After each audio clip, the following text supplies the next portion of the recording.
Olá, pessoal, boa noite. Pablo, boa noite, tudo bem, meu amigo? Boa noite, Mal. Tudo bem? Boa noite para todos que estão aí acompanhando. É um prazer enorme estar com vocês aí. Temos um público grande hoje. Algumas pessoas que a gente já conhece, outras ainda não conhecidas. Que legal, bom ver o engajamento da galera aí em participar, muito legal. É, Boa noite para todo mundo que está assistindo a gente. Bem-vindos, né? Algumas pessoas já estiveram outras vezes, outras eu acredito que seja a primeira vez. Esse webinar acontece toda quinta-feira, ele faz parte da rede, né? A rede foi um produto que o Vivadir, iniciativa de criação do Vivadir, em que a gente reúne gestores de todo o Brasil. Estou vendo aqui hoje gestores de Manaus, gestores de Fortaleza, gestores de São Paulo. Bem legal ver essa diversidade do Brasil toda aqui presente. Então, a gente reúne gestores de todo o Brasil para estimular uma discussão em torno da agenda para as escolas, né? Qual é a agenda em termos de próximos passos que as escolas precisam pensar e efetivar para poderem estar sempre um passo à frente, né? Cativando o seu público, surpreendendo o seu público, gerando resultados para mostrar para o seu público, né? Então, a proposta da rede é uma proposta de discutir muito mais questões de ordem estrutural do que conjuntural. E hoje a gente traz aí uma temática super relevante, uma temática que a gente vem discutindo há bastante tempo aqui no Vivadir. Pablo tem trazido bastante insumo nesse sentido, que é a cultura de estudo, né? Como é que a gente desenvolve aí a casa como o ambiente de aprendizagem, né, além da escola. Hoje, o Pablo soltou Cultura de Estudo, foi o texto de estímulo para a reunião de hoje, né? Então, hoje, mais cedo, a gente divulgou esse texto do Pablo e hoje é discutir um pouco isso, né? A casa como ambiente de aprendizagem. A gente quer fugir um pouco da questão conjuntural, né? É inevitável falar sobre ela, mas vamos falar da casa enquanto ambiente de aprendizagem numa perspectiva mais estrutural, né? Alguns anos atrás, quando o Bill Gates resolveu financiar o Salman Khan, que está para lançar a Khan Academy, o que o Bill Gates queria era transformar a casa dele num ambiente de aprendizagem para os filhos dele, né? Ali começou-se a discutir muito esse conceito de homeschooling. Hoje, o próprio Salman Khan, recentemente, numa entrevista, disse que só a casa não é suficiente para a formação da criança, a escola também é fundamental, né? Então, qual é o papel que a casa pode ocupar enquanto ambiente de aprendizagem? Então, essa integração ela é importante para a escola, a gente vem discutindo aqui no Viva Dia, a gente hoje tem um número grande de famílias que estão integradas e participando do processo de aprendizagem das crianças no programa de inglês, e a gente tem tido bastante aprendizado nesse sentido, de como é que a gente transforma a casa num ambiente de aprendizagem saudável, complementar à escola e, consequentemente, melhora a relação que a escola tem com as famílias dentro dessa perspectiva. Então, essa é a temática para hoje. Lembrando aí que a rede acontece no grupo do WhatsApp, a discussão acontece no grupo de WhatsApp através de uma série de textos e provocações que o Pablo traz. Toda quinta-feira a gente tem um webinar com uma temática que tem a ver com esse contexto da escola e que interessa a agenda do gestor. A gente, inclusive, está aberto a temáticas que, caso queiram sugerir, né? A gente tem uma lista aí de quase 100 temas para serem abordados nos próximos encontros, mas é uma lista aberta e que a gente quer construir em conjunto. Então, caso tenham sugestões, podem mandar pelo chat, pode mandar ao final, pode mandar pelo próprio grupo de WhatsApp. Toda terça-feira a gente convida um grupo de pessoas que participaram aqui dessa discussão de quinta para fazer uma discussão um a um, né? One-on-one, na verdade não é one-on-one porque a gente acaba trazendo mais gente, enfim, geralmente são 3 ou 4 gestores, e a gente faz um processo de troca através de um diálogo que dura 1 hora e de construção de projetos em conjunto, de avaliação de projetos em conjunto, enfim. Tem sido muito rica essa discussão de terça-feira e fica aqui o convite para quem quiser participar. Ao final, pode me mandar uma mensagem, mandar aqui no chat, que a gente anota aqui e coloca na lista de pessoas. Tem sido bastante procurado esse encontro de terça-feira, tá bom? É assim que funciona. A gente em breve também terá mais novidades. E vamos então para a discussão de hoje, tá bem? Pablo, antes de eu passar a palavra para o Pablo começar a discussão, a gente tem duas ferramentas que a gente usa aqui para quem é novo, né? Uma é o chat. Então, através do chat, você pode lançar suas perguntas, né? Quando você clicar aqui, é bom que você marque todo mundo, né? A Márcia já deu aí a Márcia Eliane. Boa noite para você também, Márcia Eliane. Boa noite para todo mundo. Quando você for mandar, manda para os painelistas e para quem está assistindo também. Marca a opção para mandar para todo mundo. Se você quiser mandar diretamente uma pergunta, tem uma ferramenta de Q&A aqui. É só você clicar nesse Q&A aí, lança a pergunta e eu passo para o Pablo. Ao longo da discussão, a gente faz algumas paradas para poder trazer aí os questionamentos de vocês e aprofundar a discussão. É bem importante que haja uma participação ativa e que a gente use esse espaço para troca, né? Que seja mais dialógico e menos monológico. Bom, Pablo, tá com você o tema. Já já eu tenho algumas perguntas para te fazer que eu separei aqui. Então, vamos nessa. Legal. Bom, boa noite a todos. Obrigado, Mal. A gente misturou um pouco. O grande guarda-chuva de todas essas questões a gente está chamando de cultura de estudo. Mas especificamente hoje, a ideia é conversar com vocês, discutir com vocês o espaço em casa. O que poderíamos chamar o que acontece com a criança fora da escola ligado aos processos formativos que lidera a escola. Então, eu vou fazer, como sempre, algumas reflexões e a partir dessas reflexões, que têm o intuito de ser provocações mais do que reflexões fechadas, tentar passar para vocês uma ideia de que eu estou tendo e o que a gente está tentando conceitualizar sobre o futuro da casa, como eu diria, como parte da escola. A primeira reflexão que eu quero dividir com vocês é assim. A casa não pode ser mais do mesmo que a escola.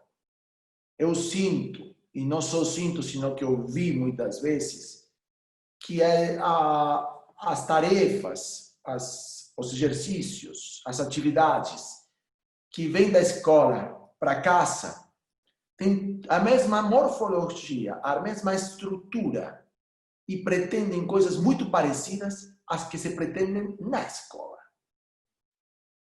E pareceria uma prolongação da escola porque não deu tempo na escola para fazer o que tem que ser feito em casa. Há um conceito muito ligado com isso que é o reforço escolar. Né? O reforço escolar é essa ideia de você, fora do tempo da escola e sobretudo fora do tempo da sala de aula, usa outro tempo para insistir naquilo que por alguma razão não funciona. E essencialmente insistir da mesma maneira. Eu acho que esse modelo é absolutamente inconveniente. É uma maneira de cristalizar um modelo formativo único, escolarizado eu chamaria, que no lugar de descansar a criança, a cansa, né? Porque o que cansa, na verdade, é mais do mesmo. O que descansa é fazer outra coisa, não é não fazer nada, é simplesmente mudar de atividade. Então, a primeira dica que eu tenho para hoje, para refletir, é vamos tentar pensar a casa como um espaço formativo, sim, mas não como um espaço formativo configurado da mesma maneira que a escola e com os mesmos objetivos que acontecem dentro da escola e na sala de aula. Esse é o primeiro ponto. Você me interrompe mal quando quiser, quando tiver alguma pergunta, quando for. Eu tenho 10 pontos. Legal, vamos lá. Vou para o segundo ponto. Para que deveria ser a casa? Qual seria o espaço, conceitualmente, o objetivo que a escola poderia ter dos alunos em casa? Eu acho que a gente poderia nomeá-lo assim. Eu vou exagerar um pouco com os nomes, mas depois eu vou refletir um pouquinho sobre isso. Primeiro, a mim me parece que deveria ser o santuário da autonomia. Ou seja, o espaço do exercício pleno da autonomia do aluno. Dentro da escola, a autonomia é difícil. O professor é muito reitor, está muito acima, a própria instituição está muito acima da atividade do aluno e o desenho instrucional de sala de aula não é um negócio de direcionamento, não de autonomia. Então, me parece que para esse modelo instrucional escolar, a casa deveria ser o contraponto. O momento onde o aluno exerce sua própria e plena autonomia. Claro que para poder exercer a própria e plena autonomia, tem que ser também um laboratório de frustração, de fracasso e de erro. Se a gente dá autonomia e não aceita o erro, ou não aceita o fracasso, a gente não está dando autonomia. Então, deveria ser um lugar onde o aluno autonomamente tem o direito de errar e aprender do erro. Não tentar fazer com que ele tenha os mesmos condicionantes e as mesmas limitações que tem na escola. E tem que treinar a frustração. Em algum lugar, nossos alunos têm que treinar a frustração. E quando a gente manda exercícios para casa com a mesma morfologia que a escola, se o aluno não faz, faz o pai ou a mãe, para tentar evitar a frustração e limitar a autonomia de não saber fazer alguma coisa. Então, para manter essa ideia que eu coloquei no início, de que deve ser a contracara da escola, devem passar outras coisas, ter outros objetivos, ainda sejam complementares, minha proposta é que a gente pense a casa como o campo de desenvolvimento da autonomia que os alunos precisam ter para ser plenamente independentes no exercício intelectual da sua vida. Vou passar para o terceiro e podemos fazer uma pausa aí, Mauro, se você quiser. Beleza. Beleza. Dito isso, eu acho que o conceito que a escola deveria ter ou poderia ter é que temos que investir nos tempos de trabalho em casa. É um investimento. Porque se a escola investe bem lá, o que acontece lá contribui com ela acá, na escola mesmo. Então, vamos pensar em termos de investimento. E para investir, a gente vai ter que dedicar tempo, a gente vai ter que ajudar a que aquele espaço se configure. E se configure de uma maneira que não necessariamente caia no mais do mesmo. O que contribui com mais do mesmo? Claro que é o material didático. O material didático não distingue aula de casa. Tem exercício na aula e mais exercícios em casa. Tem atividades na aula, mais atividades em casa. Estudo na aula, mais estudos em casa. Para o material didático é um contínuo. E eu estou propondo um descontínuo. Então, e para isso o pai, a função fundamental do pai é muitas vezes a contrária do que ele exerce. Não se trata dele ser o guia em casa que o professor é na escola. Ele deve ser o estímulo da autonomia. A gente tem que mostrar para o pai que seu grande trabalho é mostrar para a criança que ele pode fazer sozinho e que deve fazer sozinho, independentemente do sucesso ou insucesso do resultado do trabalho. Ele deve ser um aliado para o exercício da autonomia. E aí, você não cansa o pai também, não. Porque o que cansa o pai é virar professor, não é?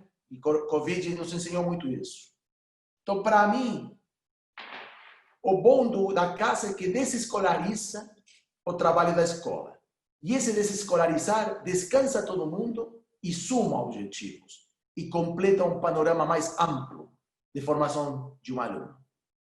Primeiro bloco, Mauro. Legal. Bom, pessoal, quem tiver pergunta sobre essa primeira parte que o Pablo acabou de apresentar, manda aqui pelo chat para a gente estimular a discussão. Eu queria te propor aqui, eu quero te fazer uma pergunta, Pablo, que na verdade tem uma minha aqui e tem uma de uma pessoa que está participando aqui. A que eu quero te fazer primeiro, quando você fala que a casa, né, esse campo de desenvolvimento da autonomia e que é importante, então, que o que aconteça em casa tenha um formato diferente do que acontece na escola, né? Em outras palavras, assim, não adianta, eu imagino que seja, não adianta o cara mandar para casa, o professor mandar para casa uma lista de exercícios tal qual ele manda para o aluno fazer na sala de aula, né? Então, não tornar a casa um espaço escolar, né? Então, nesse sentido, como é que você enxerga, assim, que exemplos você poderia trazer de funções que a casa pode desempenhar nesse sentido? Veja bem, uma das coisas que que os alunos não fazem em sala de aula, porque é difícil de fazer em sala de aula, é, por exemplo, discutir com algum conteúdo, propor algum conteúdo alternativo. Então, esse tipo de funções que não cabem dentro do vocabulário do ensino instrucional são os que deveriam emerger na casa. Faz tudo aquilo que não faz. Não esteja de acordo com o livro. Discuta o livro. Argumente em contra do livro. Etc, etc. Tudo trabalho que seria confusional em termos instrucionais, mas que enriquecedor em termos de desenvolvimento intelectual, poderiam ser desenvolvidos no espaço da casa. E não precisa guia. Pelo contrário, precisa autonomia, independência. E, por outro lado, outra lógica, né? Outra lógica onde não há ninguém falando e dando aula, não há ninguém cumprindo nenhuma obrigação, não há nenhum tempo preestabelecido, não tem que ser feito sentado na cadeira, não tem que ser feito entre as 7 e as 8h30, não tem que ser depois do banho, não tem que ser nada. Pode ser o que queira ser. Eu quero que o aluno viva uma experiência em casa que seja tão formativa quanto a escola, mas completamente diferente dela. A Gisele diz aqui, perfeito, a tarefa das famílias neste momento não é querer dar conta do papel dos professores, mas sim dar espaço para que os filhos desenvolvam a autonomia. Né? E nesse sentido, eu queria te trazer um exemplo, né? Você sabe que eu tenho 2 filhos aqui, uma mais velha que tem 15 anos, que a escola mandou ler um livro e foi uma dificuldade para que ela lesse o livro inteiro que a escola mandou ela ler. Tem um mais novo, que tem 3 anos mais novo que ela, a escola não mandou ler nenhum livro, ele pegou a coleção inteira do Monteiro Lobato e dos 17 volumes já leu 15. Então, acho que é um exemplo de quando a escola manda fazer, cria uma barreira. Quando você cria um ambiente confortável para a criança fazer, isso gera o estímulo. Né? Então, isso está acontecendo aqui e é um pouco prova disso. Tá? Uma outra pergunta que eu quero também te fazer, e na verdade, aproveitando aqui a pergunta do Fabrício, o Fabrício mandou uma pergunta de, Pablo, quando você fala para mostrar que a criança deve e pode fazer sozinho, as famílias devem ser orientadas a fazer isso ou esse processo deve acontecer naturalmente? E aí eu completo aqui dizendo que, também em cima disso, né, como é que é possível promover esse ambiente de aprendizagem em casa, onde muitas vezes as famílias não têm tempo para isso e não entendem como fazer isso, de forma que ele seja desescolarizado? Beleza. Desescolarizar, Fabrício e Mau e todos, é um trabalho que não pode ser deixado à livre espontaneidade, porque a cultura natural das famílias é escolarizar. Então, para a gente desescolarizar, tem que trabalhar. É nadar contra a corrente. É criar uma nova cultura. Quando essa cultura esteja instalada, é mais natural desescolarizar do que escolarizar. Deixar do que acompanhar, ou guiar, ou controlar. Mas estamos tanto acostumados a exercer o papel rector da escolarização, que se a gente deixa solto, isso vai vir. Então, para mim, Fabrício, a gente tem que ir sistematicamente, intensamente, construindo uma nova posição das famílias. E para isso a escola tem que ter um aparelho comunicacional eficiente, tem que ser convincente, além de desenhar os espaços, que agora vou falar depois, adequados para que isso aconteça. A mensagem da escola tem que acompanhar o que ela está pedindo da família. Legal. Aqui tem uma outra pergunta que apareceu aqui do Pedro, que é: mais atividades remotas, os roteiros da escola acabam sendo ainda mais diretivos e jogam contra a criação da autonomia. Como resolver isso? O problema, Pedro, ali é que hoje a atividade remota está tentando substituir a sala de aula. Né? Então, o primeiro que está se propondo qualquer escola é tentar criar uma sala de aula em casa. E isso é até natural quando você não tem sala de aula. Eu estou pensando em um mundo mais normal, onde a sala de aula existe na escola, e aí estou me perguntando, cadê a casa quando a sala de aula existe? Então, provavelmente, quando a sala de aula exista, o desejo da escola não tem que ser instalar outra aula remota. E, porém, pode pensar em outros dispositivos e outras dinâmicas de trabalho.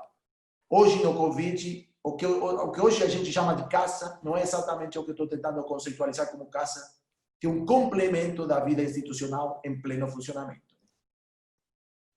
Legal. Tem outras questões aqui. Continua, e aí eu trago daqui a pouco, na próxima parada, as próximas perguntas. Tá animado hoje aqui, tá animado, o pessoal tá participando. Gente, vamos mandar mais perguntas aqui também, para eu poder ir juntando aqui elas. Vai lá. Ótimo. Bom, quarto ponto. Minha tese é a seguinte: se a escola conecta, e eu estou usando o verbo conectar com toda a deliberação, com casa. Se a sala de aula conecta com casa, quer dizer, incorpora organicamente a casa como parte de seu planejamento, a escola e a aula se multiplicam, se expandem, capilarizam, transcendem. Então, é um grande desejo da escola e do mundo formativo todo a gente se expandir, se multiplicar e transcender. E a única maneira real que a escola tem hoje de capilarizar, de penetrar a vida, de se misturar com outras práticas sociais e com outras situações sociais, é conectar com a casa. A escola é muito isolada. A escola não conecta pouco, é uma instituição muito fechada sobre si mesma. E a sala de aula, 1000 vezes pior. Quando fecha a porta da sala de aula, o que acontece aí dentro conecta zero com o que acontece fora. Se está proibido o celular, mais ainda. Então, o que a gente faz, se a escola redesenha seu contato com casa, é conectar com uma instância descontrolada, absolutamente misturada com outras coisas. E se isso volta assim, com essa naturalidade para dentro da escola, a gente faz uma recuperação da vida na escola e de conexão da escola com a vida a partir do que acontece em casa. Então, para mim, essa conexão é absolutamente fundamental para que a instituição se reconfigure e tenha muito melhor relacionamento com a vida como um todo e o social como um todo. Quinto ponto. Quando eu vejo a relação escola fora da escola, o que eu quero é buscar um contínuo formativo, ou seja, que quando um professor, ou um coordenador, ou um diretor pedagógico de uma escola pensa o desenvolvimento formativo de um aluno, esse desenvolvimento formativo não esteja interrompido por uma parede, que é a parede da escola, nem por um tempo, que é o tempo escolar. Eu quero que ele consiga planejar, no sentido mais rigoroso da palavra, um tempo mais amplo, que compreende também o que acontece fora da escola. Isso que eu chamo de contínuo formativo. Com tudo o que eu já falei antes, planejar casa não quer dizer fazer o mesmo que na aula, né? Mas incorporar aquilo como parte do meu planejamento de trabalho. Eu conto com aquilo, eu dirijo aquilo, eu faço acontecer aquilo porque tem tanto a ver e é minha responsabilidade tanto quanto o que acontece em aula. Mas, por outro lado, assim como eu estou propondo um contínuo formativo, estou propondo um descontínuo instrucional. Qualquer coisa em casa, menos fazer as operações didáticas básicas do esquema instrucional. Quais são? Ouvir falar, fazer exercício ou fazer prova. Nada disso. Qualquer outra coisa que não seja isso, que o aluno está super saturado disso. Não sou saturado da prática, saturado da posição subjetiva de fazer isso, que é uma posição super passivizante, né? Então, para mim, é desescolarizar a escola, ampliando o espectro, o escopo do planejamento para conseguir uma escola melhor. Bom, eu vou complementar aqui, Pablo, antes de trazer umas perguntas que eu quero trazer. Aqui, mais uma vez, trazendo um exemplo até da filha de uma amiga da minha filha, que a escola, quando passa exercício para fazer, eles demoram décadas e às vezes não fazem, não mandam. A taxa de resposta aos exercícios que a escola tem mandado nesse momento de isolamento, né, e de educação à distância tem sido baixíssima, né? Eu até tenho presenciado isso com alguns dos meus alunos. Em compensação, quando foi passada uma atividade para fazer um vídeo, tinha que fazer 3 filmagens e editar. A menina fez um vídeo de quase 30 minutos, editou ele inteiro utilizando um aplicativo do celular e ficou uma coisa que os nossos editores não fazem com tanta qualidade, né? Então, me parece que tem aí um exemplo que como é que a gente consegue desenvolver conteúdo estimulando atividades que para eles fazem parte do universo deles, né? Ferramentas que eles dominam e que aceitam muito mais como elementos para a sua aprendizagem do que quando você repete esses elementos que a escola usa tradicionalmente, né? Do tipo, tem um questionário, responde o questionário, lê o texto, resume o texto. Então, só para complementar aí com esse exemplo. É isso mesmo, Mal. Tentar que a escola não tenha a pretensão de que em casa aconteçam coisas que se pareçam a uma escola. É o contrário, tentar fazer uma leitura desde a escola do que acontece de fato em casa e dar um intuito formativo e com intencionalidade formativa aquilo que acontece em casa. Fazer um vídeo próprio de estar em casa, pelo menos hoje. Então, já que eles fazem vídeos, vamos tentar que esse vídeo que fazem tenha a ver com o que a gente está tentando trabalhar. E não pôr o cara a estudar via exercícios do livro didático, uma coisa que ele não gosta de fazer em casa. Não está acostumado a fazer em casa. E cansa para ele porque já fez muito na escola. Legal, vai lá. O perigoso do conceito de reforço. Reforço quer dizer mais do mesmo. Mais do mesmo, mais do mesmo, mais do mesmo. Eu vou te trazer aqui um painel com alguns elementos que acho que é importante a gente explorar, né? Esse painel é o seguinte: recentemente eu me deparei com um artigo da Business Insider em que trazia um pouquinho, o título era sobre homeschooling, né? Como é que o homeschooling poderia ser o caminho mais fácil para ensinar crianças no século XXI, e aí apresentava 5 razões. Dentre essas 5 razões, trazia que o aprendizado personalizado é um forte método de instrução, né? Então, uma primeira razão seria aprendizado personalizado. Um segundo seria os alunos eles podem aprender mais sobre o que realmente interessa, sobre aquilo pelo qual realmente se interessa. O terceiro era sobre mídia social, né? Mídia social oferece às crianças uma maneira de formar amizades duradouras.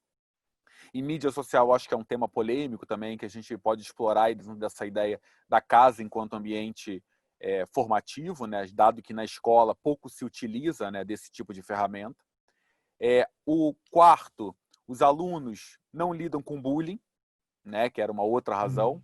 E o quinto, a educação não é separada do mundo real, né? Então, como se a escola tirasse aí do mundo real, em casa ela vive o mundo real e isso não fica separado. Então, aqui eu acho que tem algumas coisas que é sobre personalização, sobre mídia social, o papel que a mídia social tem nesse ambiente escolar, sobre essa proximidade com o mundo real e sobre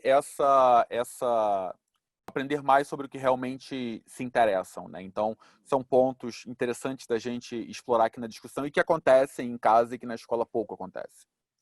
É verdade. Eu não é o tema de hoje, pensando na casa como único espaço formativo, né? Que seria o cenário do homeschooling, onde lá tem que acontecer tudo o que hoje acontece na escola e você leva para casa a escola, vamos dizer assim. Eu estou pensando muito mais em um modelo conectado, onde existe a escola e existe casa. E eu quero conectar esses dois mundos e planejar formativamente desde a escola esses dois mundos. Mas eu concordo com a ideia de que se a gente respeita a configuração do mundo casa, do território casa em termos de Vivagini, a gente vai encontrar algumas coisas que na escola se perde. Um deles é a personalização. Em casa é minha casa, né? E estou no meu contexto.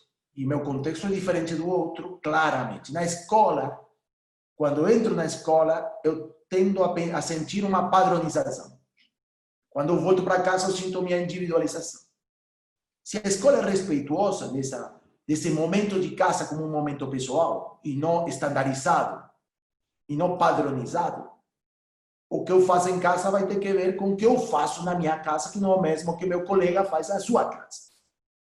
Então, a mim me parece uma enorme oportunidade de pôr em contextos diferentes individuais processos pedagógicos que muitas vezes ficam completamente padronizados. Isso me parece bem. Me parece bem, por outro lado, que isso começa a conectar convivências que vêm de outro lado e que já não são as mesmas para todos, né? Um professor falando para 30 é o mesmo professor falando para 30. Cada um em casa buscando fontes diferentes, começa a diversificar as fontes. E essa diversificação de fontes complexiza o processo e traz mais vida ao processo, quando a palavra do professor é absolutamente monopolizante e monopólica. Então, a mim me parece que a casa é uma grande oportunidade de viver uma experiência dinâmica e epistemologicamente diferente, e que isso amplia muito o repertório escolar e não obriga a redesenhar a sala de aula, que é uma coisa muito difícil e que vai demorar. Vai lá, Pablo, continua então. Daqui a pouco eu trago Beleza. outras perguntas. Tá bom. Eu acho que a casa, vamos dizer assim, a escola está basicamente movida pela obrigação. O aluno assiste à escola e, quando está na escola, a maioria das coisas que faz fora do recreio estão feitas porque está obrigado a fazer.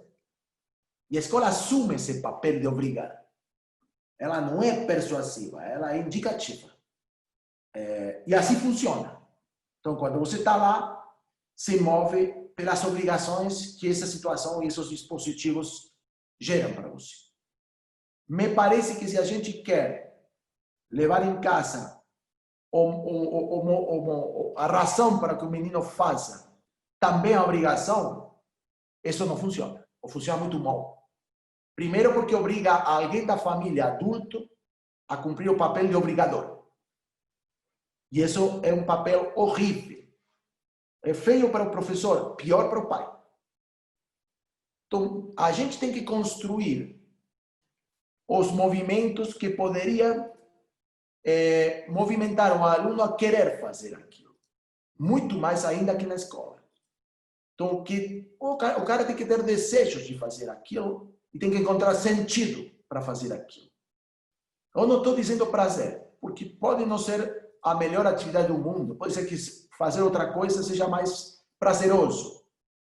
Mas se ele encontra sentido, pelo menos sentido, ele vai conectar e vai se movimentar por conta própria. Autonomia, de novo. Aqui, autonomia de desejos de fazer. Então, de novo, se a gente quer remotamente controlar por obrigação a casa, de novo, o negócio não vai funcionar. Porque é muito mais difícil e é muito mais ineficiente. Pelo contrário, se a experiência da casa é diferente da experiência da escola, ela também tem que se viver como uma experiência onde o aluno é ativo perante seus próprios desafios e não passivo, como habitualmente fica na escola.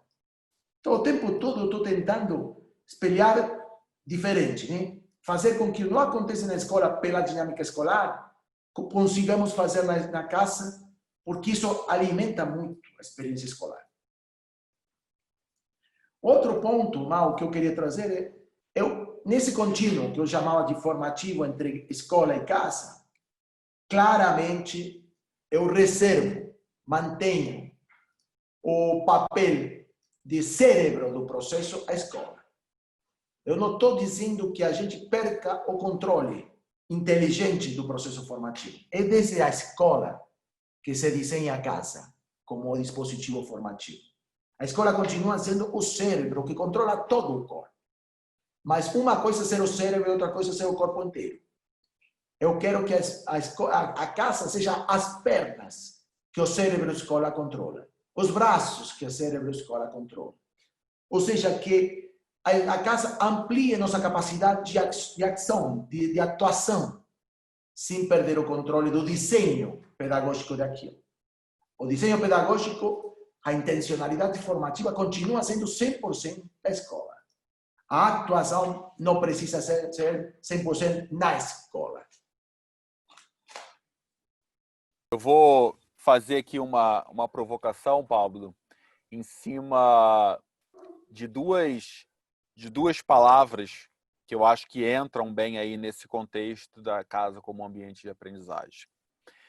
Essas duas palavras é como é que a gente encara aí um elemento que a escola tem muito forte e que em casa, como é que você constrói isso? Que é o elemento rotina.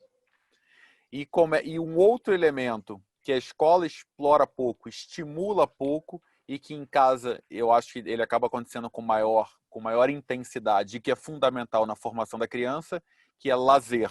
Então, rotina e lazer me parecem ser duas palavras que dentro desse contexto da casa enquanto ambiente de aprendizagem fazem muito sentido para garantir o sucesso desse processo. Quer dizer, pode ser que eu esteja errado, mas por experiência aqui eu queria te ouvir em relação a isso. Não, eu diria assim, Mal, o primeiro valor que eu coloquei é a construção do exercício da autonomia. E me parece que é um negócio que tem que ser desenvolvido e que se desenvolve de fato. A autonomia, entre outras coisas, obriga a pessoa a se acostumar a criar suas próprias rotinas, né? Um cara autônomo não é um cara que não tem rotinas. É um cara que aprendeu a criar suas rotinas. E que essas rotinas conversam da melhor maneira possível com o jeito dele, com os tempos deles, com o biorritmo dele, com os interesses dele, etc, etc. Mas não é caótico por ser autônomo. A rotina faz parte dele. O problema nosso, escolar, é que a gente acha que a rotina tem que ser criada por nós. Então a gente centraliza a rotina e impõe a rotina. E essa rotina imposta, muitas vezes, conversa muito mal com a individualidade e com as circunstâncias. Dado que a escola é uma grande rotina que não dá para customizar desse nível, não é que você pode dizer que cada aluno entre na escola no horário que quiser. Impossível. Mas pelo menos que em casa, quando faz alguma coisa que está alinhada com o que faz na escola, faça no horário que quiser. E do jeito que quiser. E com a roupa que quiser, etc, etc. A gente viu muito nas representações simbólicas do coronavírus, né? Que todo aquele que fala desde uma escola, desde uma editora, desde um lugar acadêmico, desejaria que os alunos acordem cedo, tomem banho, troquem de roupa, sentem na mesa, liguem a luz, abram um livro e comecem a estudar. E isso não acontece assim. Em casa não acontece nem deve acontecer assim. Casa tem seu ritmo.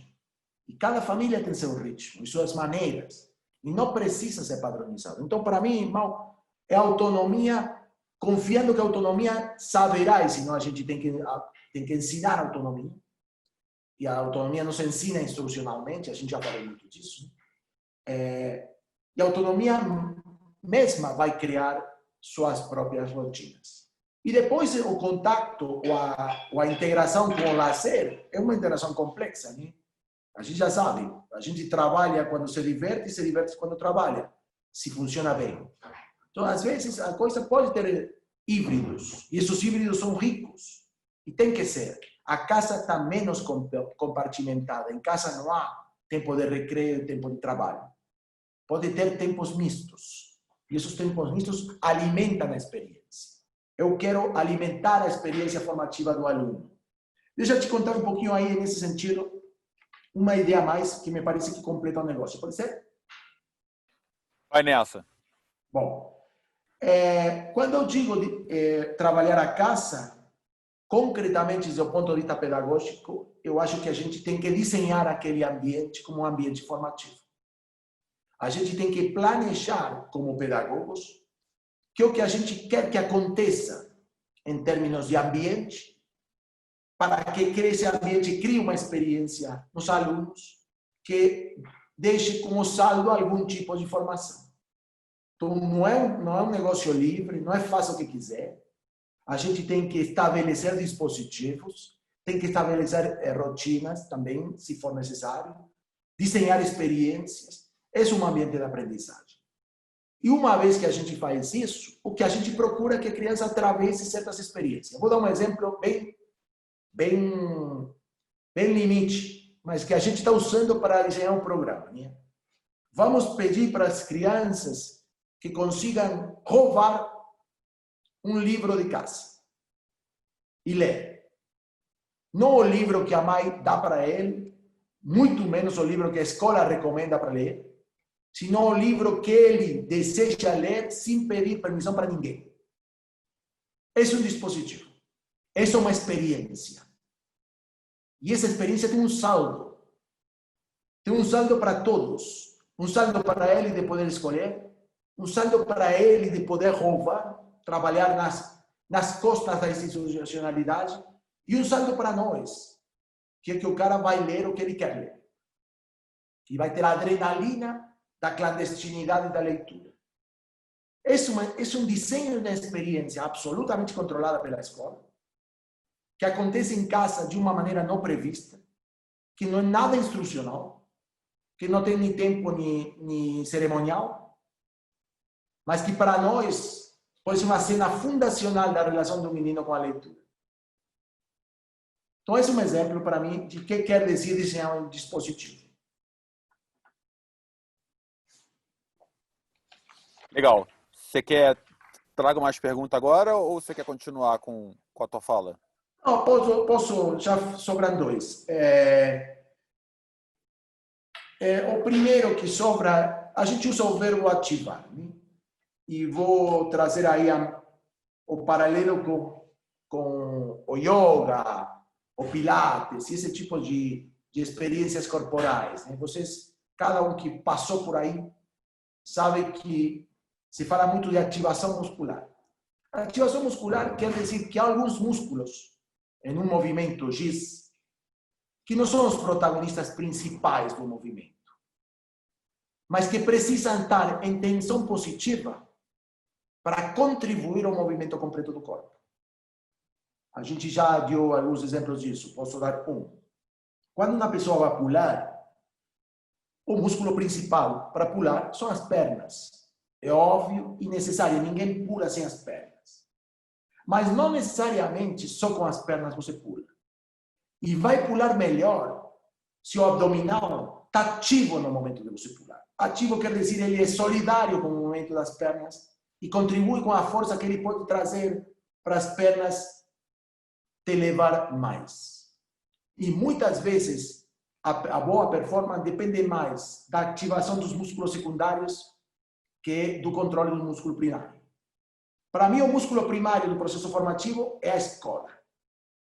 E a casa é um músculo secundário, que contribui e potencializa a performance da escola. Então, se a gente conseguir ativar a casa, o coração do processo formativo, que é a escola, vai se potenciar. Eu vou pular melhor se meu abdominal está forte.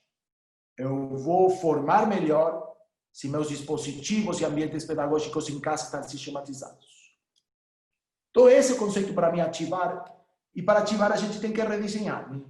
Não estou falando, nunca falei de tarefa de casa. Estou falando de construir ambientes de aprendizagem no espaço no escolar e conseguir que com isso essa musculação formativa se alinhe com o que a gente está fazendo na escola e a gente consiga pular melhor.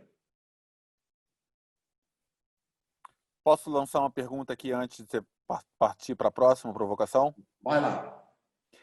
A pergunta aqui da Aline. A gente tem mandado comunicados para casa no sentido de tentar orientar as famílias nesse contexto. Como você faria um comunicado para uma família para estimular autonomia e rotina nesse contexto? Provavelmente, o primeiro que eu colocaria em questão é o conceito de comunicado. Né? Porque o conceito de comunicado, paradoxalmente, não compreende comunicação. É um conceito super unidirecional e muito normativo. A gente está muito acostumado a comunicados, circulares, etc., que são objetos comunicacionais muito ineficientes. Claramente, a gente tem que estabelecer uma ponte comunicacional mais fluida, mais solta, mais de ida e volta. Não é, me parece, Aline, não é um processo de uma comunicação. É uma construção de um trabalho conjunto que leva tempo, que a escola tem que investir. O primeiro investimento para a gente poder ativar a casa pôr as famílias, pelo menos em ciência, de que isso vai acontecer. Eu não começaria pelo aluno nem pela casa, eu começaria pela consciência das famílias de que a gente ativará a casa como um espaço complementar. E se isso me leva 6 meses, pois invisto 6 meses em isso. Como invisto? Estabelecendo pontes. E as pontes podem não ser absolutamente iguais para todas as famílias, né? Algum que vem para uma reunião de pais, algum que vem para a escola de pais, outro que gosta de assistir vídeo nas redes sociais, outro que eu tenho que ligar por telefone, outro que não sei o que ou não sei o quanto. Então, eu acho que a gente tem que redesenhar o espaço casa a partir de uma reconfiguração dos canais de comunicação com a família. Poderíamos falar bastante mais disso, a gente tem vários testes feitos, mas claramente temos que ver no partir do conceito de investimento, de tempo, de esforço e aceitar que não acontece por meio de uma ação isolada. Legal. Faz então a sua última provocação e eu depois se prepara que eu vou mandar um torpedo pesado para você. Estou preparado. Tá, vai lá então, eu já volto. Bom, se eu tenho que caracterizar hoje o que acontece em casa, eu vou exagerar, acontecem 2 coisas indesejáveis para mim. E uma delas é o que a gente já falei, né? Reforço, repasso, mais do mesmo. E isso me parece claramente indesejável. É inconveniente. No lugar de expandir, cansa e trava o fluido do aluno. Eu não recomendo isso, é preferível não fazer nada do que fazer isso. E a outra, que me parece tão inconveniente quanto essa, e que é muito própria do material didático, é pretender que em casa aconteça de uma vez e por uma normativa da atividade, aconteça tudo o que não acontece na escola e que o aluno não está preparado para fazer acontecer. Pesquisar, propor, criar, escrever, curar, etc, etc. Todos os verbos complexos desde o ponto de vista epistemológico. E é muito frequente que venha em casa uma atividade que manda o livro didático e diz que pesquise com seu filho, não sei o que, não sei o quanto. O menino não sabe pesquisar, não está acostumado a pesquisar. Na escola não pesquisa. E o que acontece, finalmente? Eu, o pai, acabo mal pesquisando, entregando para ele dar conta do que fez. Porque é uma exigência que sobrepassa o menino sem preparação suficiente para fazer. Eu concordo que casa deve ter outros verbos, mas não concordo com a ideia de que só por enunciar que o cara tem que pesquisar, o cara vai conseguir pesquisar. É muito frequente encontrar meninos perplexos diante de um comando de uma atividade para fazer em casa. E essa perplexidade tem que ver com que ele não está acostumado a fazer isso, não está preparado para fazer isso. E, por outro lado, a exigência de que tem que dar certo. Né? Porque se ele copia, não funciona, se ele fala há pouco tempo, não funciona, se ele não construi uma ideia, não funciona. Então, ele tem, além de todo, o estresse de dar certo. Então, não é um espaço confortável para ele errar, para ele perguntar, para ele dizer que não sabe, etc. E tudo isso carregado de obrigações. Né? De me traz os exercícios feitos, me traz a atividade feita, a atividade tem nota, a atividade conta na nota, e toda essa parafernália de obrigações que a escola, todos os recursos que a escola tem para fazer uma coisa obrigatória. Então, me parece que é nesse cenário que a gente tem que fazer um recorte, um contraste e construir outra situação. Posso mandar agora? Claro, vai lá. A minha pergunta é o seguinte: as crianças menores, elas têm menos autonomia para aprender sem um professor por perto. Que dica você poderia dar aos pais com filhos, por exemplo, que tenham 5 anos de idade? Imagina as crianças de 5, 6 anos de idade. Que dica daria nesse sentido para crianças que ainda têm menos autonomia para aprender sem um adulto por perto? Legal. Eu diria 2 coisas, não. Primeiro, eu acho que nossos adolescentes, em boa medida também por produto do modelo escolar de formação, também têm muito pouca autonomia. eles sabem seguir indicações, mas se você deixa ele com a página em branco, uma folha branca, diz, faz o que quiser. Ele fica confundido, difícil para ele fazer o que quiser. Para ele é mais fácil fazer o que foi indicado a fazer. Então, não acredito que não é verdade que um adolescente é autônomo simplesmente porque é mais velho. Deveria ser mais autônomo por conta de um trabalho que a escola mesmo faz com ele, que é o desenvolvimento da autonomia e dos skills da autonomia. Agora, um menino de 5 anos, eu sinto que, pelo contrário, ele é bem autônomo. Ele faz um monte de coisas sozinho. E se for por ele faria mais coisas sozinho. Então, não se trata tanto de trazer esse menino para regras. Se trata muito, mais de observar ele. Eu imagino os pais piagetianos, cara. Deixa o menino brincar e você observa. E essa observação é formativa para você e formativa para ele. E constrói um histórico desse menino que vai te ajudar a depois formá-lo melhor. Deixa o menino se desenvolver como ele sabe, como ele quer, mas ensina a alguém a ter uma observação disso. Esses dados vão nos trazer capacidade de planejamento específico para esse menino. Se a gente não observa ele no comportamento espontâneo, é muito mais difícil planejar para ele o que é bom para ele. Então, eu diria, muito mais do que fazer com que um menino de 5 anos faça alguma coisa, é como eu sou útil enquanto ele faz o que quer, para eu aprender dele e poder retroalimentar a escola e planejar junto com a escola a formação futura dele. Onde ele trava espontaneamente, onde eu tenho que atuar. Não Mas preciso acho que é importante precogitar. também desenvolver alguns padrões, né, Pablo? Então, da mesma forma que você cria padrões quando a criança vai crescendo, né? E desde quando é bebezinho, né? A hora de mamar, a hora de dormir, enfim, a criação de certos padrões até determinado ponto também é importante, né? Em termos de orientação para a criança, né?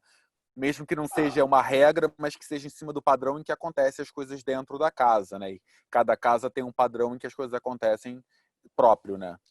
É verdade, não, o que você diz é verdade, só que é perigoso, quer dizer. Tanto assim é importante as regras que a escola exagera com as regras e faz isso a norma, né? Uhum. Eu acho que um conjunto razoável de regras organiza a experiência de qualquer um, é verdade. Mas feitas as regras fundamentais da organização da experiência, precisa soltar e deixar acontecer a experiência. A escola solta pouco e a experiência não acontece de maneira aberta, porque ela está sempre colocando novas regras para controlar mais a experiência. E, na verdade, a gente precisa que o aluno se forme no pleno desenvolvimento da sua própria experiência. Ele tem que sentir a liberdade para saber quem que é. Se ele não sente a liberdade, ele nunca saberá quem que é. E a escola é um espaço onde é difícil se sentir livre. E quando você não se sente livre, nunca se manifesta genuinamente. Então, vira um artifício padronizado que a casa nos permite soltar, abrir, jogar diferente. Mas, por outro lado, conectar e ganhar tempo, possibilidades, expectativas, etc. Legal.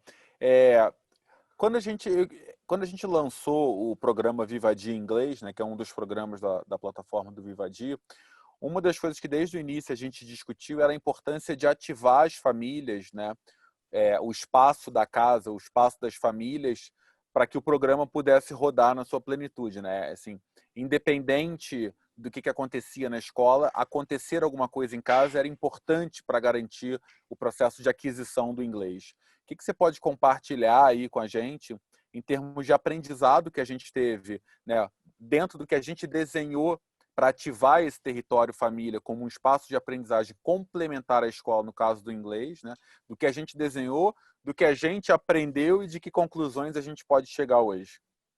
Eu me lembro quando a gente começou esse trabalho que voltavam das famílias duas resistências, vamos dizer assim, duas respostas que eram resistências. Uma era, eu não sei inglês, lembra disso, né? Uhum. E a outra era, eu não tenho tempo.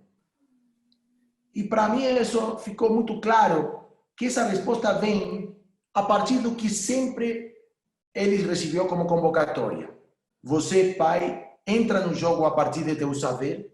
Então, o cara tem que saber de aquilo, ensina matemática para o seu filho. E ele diz, eu não sei inglês, então eu não sou fonte de conhecimento, não posso contribuir com meu filho. E a gente não pretendia que ele soubesse inglês, mas ele achava que a gente estava convocando ele para ele saber inglês mais do que o filho. No lugar do fonte de conhecimento. E não esse é o lugar do pai. E a segunda, que isso compromete muito tempo. Ou seja, que quase ao mesmo tempo que compromete do filho dele e o tempo dele.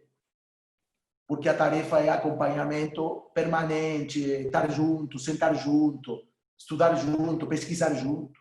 E a gente não, a gente o que queria era uma contribuição muito mais ampla, no sentido de instala um dispositivo e vai embora. Você me ajuda a instalá-lo. Liga o celular, liga a música e vai embora. Você não tem que explicar nada, você não tem que garantir nada, você não tem que avaliar nada, você não tem que estimular nada. Agora, se você não instala o dispositivo, eu não posso, como escola, fazer. Então, me parece fundamental que o pai consiga compreender qual é o papel que ele tem. Ele é o cara que instala o dispositivo e vai embora. Mas ele tem que nos ajudar a instalar o dispositivo. E ele não necessariamente faz parte do dispositivo. Muitas vezes ele não faz parte do dispositivo. Precisamente por conta daquela autonomia. No caso de inglês, porque a gente o que pretende no dispositivo é ganhar tempo de contato com a língua do menino.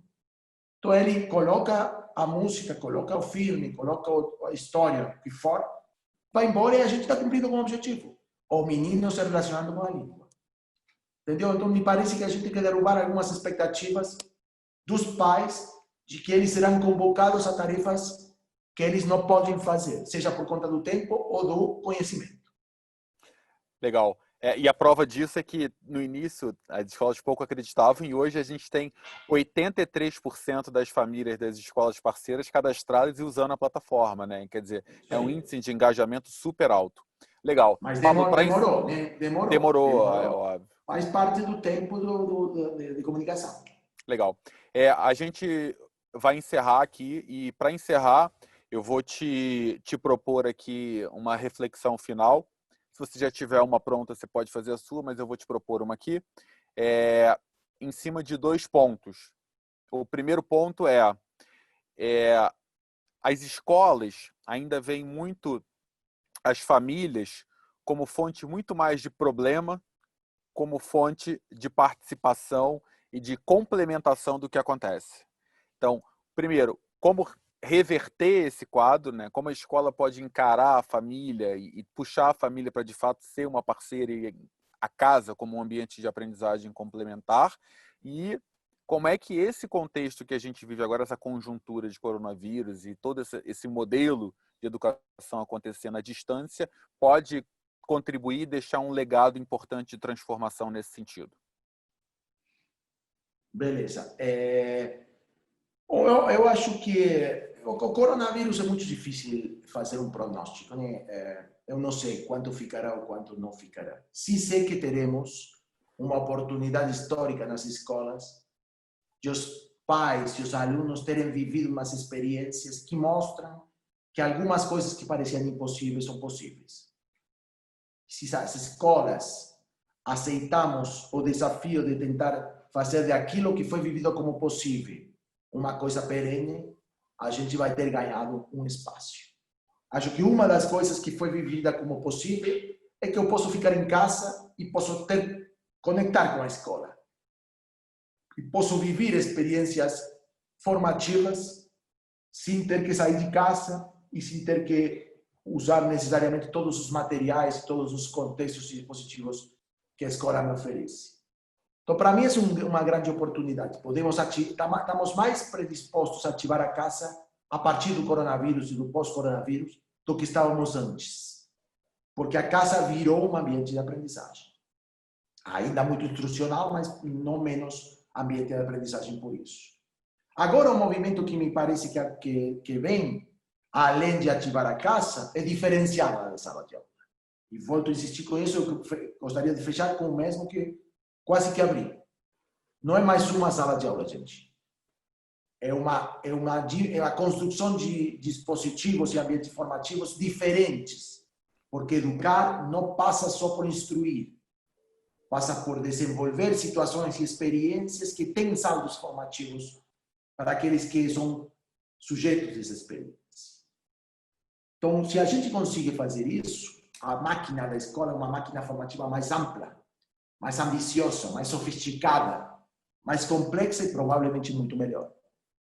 E para isso temos uma baita oportunidade agora de conectar casa e escola e fazer um planejamento integrado. E a gente vai tentar contribuir com esse plano, claro. Legal.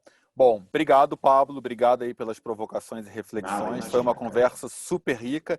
Eu abri meu notes aqui, anotei um monte de coisas aqui para a gente pensar e discutir aqui para frente. Obrigado a todos vocês que participaram aqui hoje, né? Uma presença excelente aqui hoje. Mais de 100 pessoas aqui hoje participando do webinar, bem legal, de todos os estados do Brasil. Queria fazer um convite para vocês, né? A gente tem tido, de maneira não muito estruturada, as pessoas procurando a gente para participar desses encontros de terça-feira, que são encontros mais, são discussões mais profundas, mais individuais, em que a gente tem apresentado algumas propostas e ouvido a realidade de muitas escolas e dialogado em torno disso. E a gente quer organizar um pouco isso. Então, ao final, assim que acabar aqui, aliás, está acabando agora, a gente vai lançar no grupo, né, da rede, no WhatsApp, um formulário para aquelas pessoas que desejam participar desse encontro de terça-feira, possam se inscrever e a gente vai então organizar aí uma fila para os próximos para evitar que fique meio atropelado. Teve gente que queria participar e ficou meio triste que a gente não chamou, e a gente chamou pessoas que acabaram não podendo ir por causa do horário, enfim. Então a gente quer organizar isso daí, eu vou lançar um formulário e aí quem tiver interesse em participar tem sido super rico e eu tenho certeza que é uma experiência super boa para todo mundo, tá? Obrigado por todos vocês pela participação. Foi um prazer estar com vocês. Pablo, obrigado pela tua contribuição. Uma boa noite. Se cuidem. Até logo. Obrigado, gente. Abraço para todos e obrigado pela companhia.